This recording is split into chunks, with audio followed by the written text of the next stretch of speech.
Hello and welcome to Pushing Back, Ukraine Daily Brief. As the war enters its 937th day, these are the main developments from the past 24 hours. The update from the General Staff of the Armed Forces of Ukraine.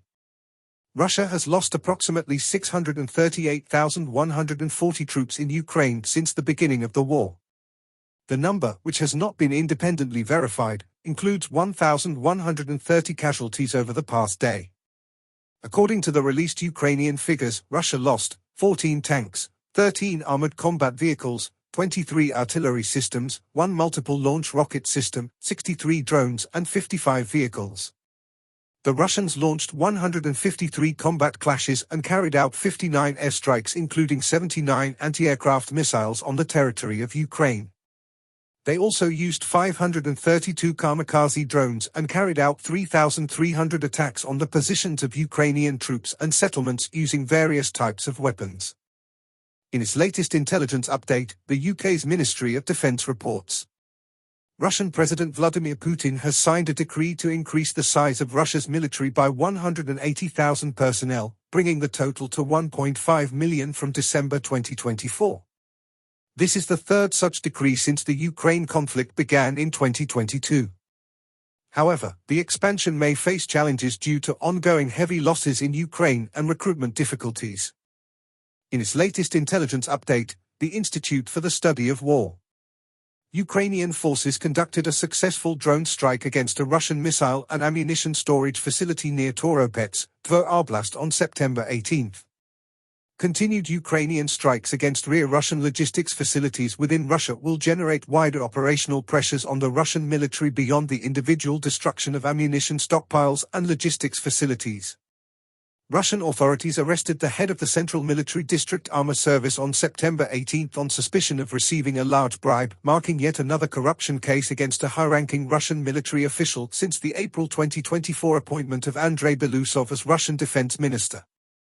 An unsuccessful armed assault against several offices of Russia's largest online retailer Wildberries in Moscow City highlights the fragility of Russia's domestic stability. Armenian officials continue to criticize the Russian-led Collective Security Treaty Organization amid worsening bilateral relations between Armenia and Russia.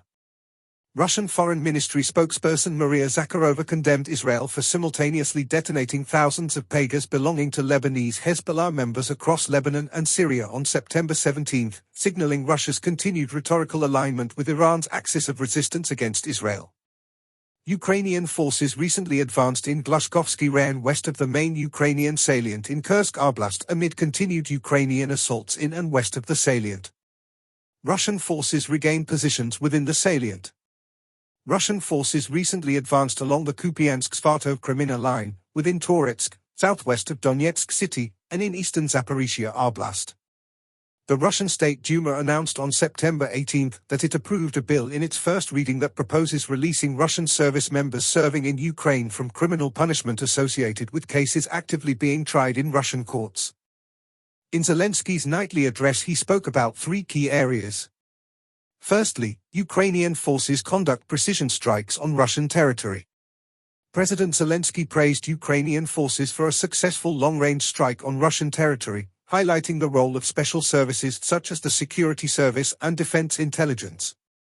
These precise operations are seen as weakening Russia's military capabilities. Secondly, focus on Eastern Front and reinforcements. In a detailed report from Commander-in-Chief General Sersky, the situation in key regions such as Kursk, Kharkiv, and Donetsk was discussed. Ukrainian forces are maintaining control while working to reinforce positions with additional weapons and personnel. Lastly, strategic international support and victory plan finalized. Zelensky held talks with Ukraine's finance officials and international partners to ensure funding and resources for defense. The president confirmed that Ukraine's victory plan is complete, with a focus on air defense and long-term security for Ukraine and Europe.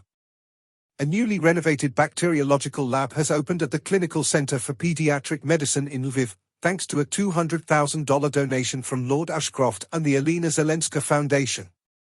The lab will provide critical diagnostic services for over 18,000 children annually, enhancing care for young patients in need of bone marrow and kidney transplants. Thanks for following today's updates. Please don't forget to like and subscribe for more content. We'll return tomorrow with the latest news on the ongoing conflict.